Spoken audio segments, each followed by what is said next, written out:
And I'm not saying this as a nationalistic plea on behalf of Egyptians or others. I'm just saying it because it makes sense, because Alexandria is a good spot on the face of the earth, because the largest continent on this planet is Eurasia. The second largest, by the way, I say Eurasia, that's a single continent. And the second largest is Africa, and they join. And they join somewhere not far from Alexandria. And Alexandria is on the Mediterranean, and it's not too far from Suez Canal, which is a large freeway, whatever. So most people on this earth live in Eurasia, and the second largest, most populous continent will probably be Africa. So for people, it's a lot easier to travel there. Instead of going to New York to see the famous Metropolitan, most of those things would be accessible to people in or close to Alexandria. By the way, I don't know, I haven't visited Alexandria. I'm sure it's an overpopulated city already. I'm sure they don't have room for another pyramid. But if you build a large pyramid, you make sure that even if a huge tsunami penetrates the Mediterranean and floods the port in Alexandria, the top of this pyramid would be safe. So you carry the most precious cargo, so to speak, most precious artifacts to the top of this pyramid. So it'll be safe. If you build it more than 100 meters high, hey, I guess we're safe for a while. Tsunamis of that size wouldn't be hitting Alexandria anytime soon. And the other thing is, a place like that is not overcast most of the year. So it's easier to monitor. And if you build something like that in the middle of a desert or in a place that is, mostly flat surface, in other words, you don't have a jungle there hiding people, and desert obviously being difficult to dig into, if people wish to steal some stuff, they would be more easily tracked from space if need be. So you can't steal something from the top of a pyramid and run away, easily in any direction. So this is the idea. And what am I saying about the American works of art? Hey, you want to keep them here? Fine with me. Just make sure you put them in places that are not accessible to floodwaters, tsunamis, etc. So this is like already an emergency situation. Yeah. You are saying, you're challenging us to do the wise thing. Yeah. And this goes for New York Public Library also. Most of the precious books in New York Public Library are underground. And Sandy gave them notice. Are they on Google? Well, obviously some of them are scanned, but you don't want just the text of these things. Some of these things are valuable physically. Right. Not to me, but to somebody. They have a sale value. We had a planetary unity. Yeah. And we had just a sense of the wise ideas out there. And how do you think we would vote as a people of the planet? Where would we put the stuff? Put it in higher ground. Move to higher ground, folks. Morally speaking and literally. Move to higher ground. Whatever you have that is precious, don't leave it close to the rivers. Don't leave it close to seas, oceans. No. Move it to higher ground. This is in general. And I'm not saying this just for New York. By the way, if a piece of the Canary Islands falls into the ocean, guess who is hit first? Not New York. It would be Lisbon, it would be Portugal, whatever. It would be shores of Africa. But shores of Africa are not heavily populated. And France and Holland, these would all be. Are you saying increasing water level or a nasty pressure wave? Increasing would be gradual. That's not a threat. A tsunami is a threat. If water comes, 1 inch at a time, 2 inches at a time, that we can deal with. We know how to move things. But once again, I'm talking about especially heavy pieces of sculpture being close to the oceans. This is inexcusable. Assuming they have value. Surrender possession to a world community of art lovers. Incidentally, I'm the kind of crazy guy who has no self-censorship in this regard. I'm not afraid of the American empire. I don't think matters of security should be trusted to empires or nation states anyway. So there's nobody behind me, there's no army behind me. Somebody's going to say, oh, okay, so you have those proposals. And who's going to implement them? You and what army, they're going to say. Well, of course I don't have an army. Incidentally, when I say that things of value... This should be a high priority. It is. It should be a high priority. It's our obligation to mankind. Yeah, and by the way, the same thing goes for Washington, D.C. Some of the most precious things in Washington, D.C., including Library of Congress, are very close to sea level. Once again, I want to come back to... got to go public with first. I am... Ringing the alarm bell is... Yeah, I'm ringing the alarm bell. But incidentally, I wrote about this thing before Sandy. And I mean, I'm not saying that I was the first either, by the way. Anybody with... But now we can thank Sandy for waking us up. Yeah, and I do want to give copies of this thing to the Metropolitan Museum also. And I'm not assuming that I'm the first person. Some other people must have contacted Metropolitan Museum about a threat like this. Incidentally, here the question is, nobody insures this kind of stuff. Nobody could insure this kind of stuff against tsunamis.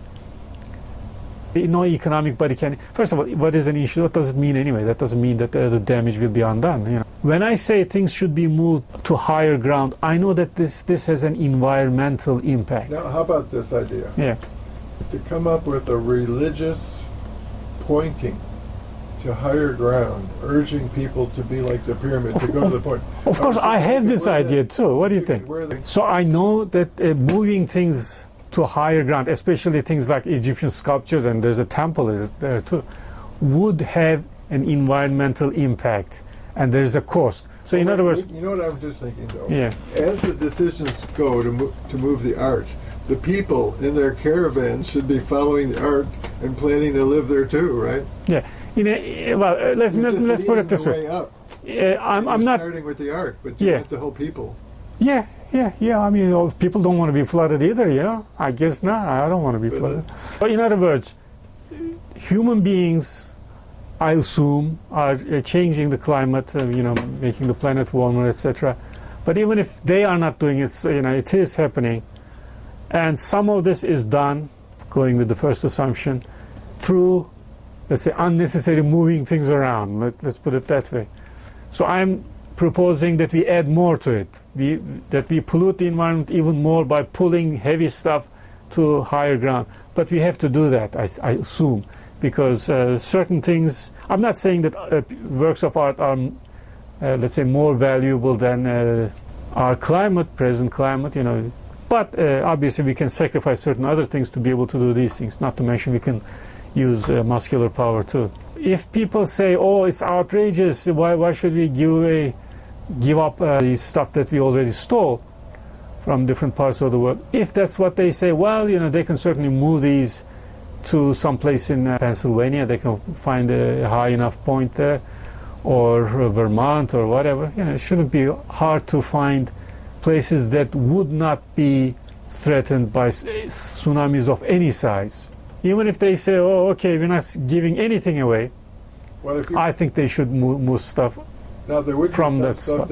In that respect, I say all of these things are based on a different approach to issues. I'm not speaking as somebody who is on somebody's payroll. I'm not saying that there is enough public interest in this already. No, I'm trying to create that kind of interest. And I'm saying that people should not be shy about saying that there is only one Qattara in this world, only one Qattara. It happens to be in Egypt at present, but we should not have to have permission from Egyptians to say that, okay, this place would be good with people with certain medical conditions. And it doesn't matter if they live in Tierra del Fuego or in Tasmania. I'm picking, distant corners here, or Kamchatka or Siberia, or I don't know, Alaska or something. If I have some patient here who would be better off living underwater in Qattara, why not? Of course, you're going to have to pay the locals, but the idea of national sovereignty should not be sacrosanct. Now, coming back to this paying, how do people pay? Obviously, not all blind people are incompetent. Some have talents that are sought after. Some have wisdom. I'm going to adjust the set, but you keep talking. Okay. So they can benefit the local Egyptians in many ways, not to mention that people who care for them can also pay in different ways, in kind or in cash, to Egyptians. Now, at present, obviously, the area is not fruitful, it's not beneficial to the local population anyway. But I guess one of the ideas was to generate a hydraulic thing there. So instead of filling up the lake, they would have something like a dam working in the opposite direction, working with the seawater, so to speak. Sorry. Yeah, we are all for beautifying the world, one wrinkle at a time. And we don't all have to be beautiful people to work for beauty, right? So here you have an ugly person talking to you, and he makes no apologies for that. Coming back to how we can benefit Egyptian people, obviously there are blind people in Egypt too, guys. There are disabled people and elderly, whatever. So instead of people pushing each other on wheelchairs, well, we can have them glide, others underwater. Now I'm wondering, in my lifetime, at least one freshwater dolphin species went extinct in China, I suppose. I hope I'm wrong. I hope the species did not go extinct. But there are freshwater dolphins, obviously, in Amazon. So I'm wondering if some of them can be made a seeing-eyed dolphin into seeing-eyed dolphins, or they can accompany blind people here. Not to mention, obviously, you would have human assistance anyway. But so what am I saying? Another world is possible. Another way of living is possible for blind people. And another thing about the sovereignty business, some of this obviously can be tested elsewhere. There are other depressions in Africa. There's one in Algeria. These are a little to the north, northwest of Qattara. There are smaller ones. For the sake of scientific prudence, one can start smaller and start there. There's also one in Djibouti, but I know that the one in Djibouti is definitely, it's an earthquake zone. But at least you may have a lake, there's an earthquake. How bad can it hurt? It's not a big deal. By the way, for the United States, there's always the Death Valley. That's also a depression. It's a national park. There's only one Death Valley, in North America anyway. So it may have certain things unique about it. So I'm sure there are species that live only in Death Valley, but it's a question of balance. Do you say, oh, okay, if this place were flooded, then there will be other species, there will be more species. You can bring other species too. So as an idea, bringing seawater, purifying it, forming an artificial lake, and living in that water is an idea that can be replicated in different parts of the world. So something like this could be done in the Netherlands also, in different parts of Netherlands. Much of the country being underwater level too, sea level. I'm sure other people had similar ideas. There's no shortage of engineers or visionaries. Once again, what I bring to this is that ultimately this should be a cosmopolitan area. You don't say that, oh, okay, this place is for people with certain political leanings or religious views or whatever. You say this is for people with certain medical conditions. And by the way, on a smaller scale, things like these are taking place all over the world anyway. There are spas, there are Roman baths here and there. Incidentally, in Turkey, there are places like that too, Hierapolis. And some of the oldest healing centers are places like that where supposedly waters have curing powers, or they're believed to have curing powers.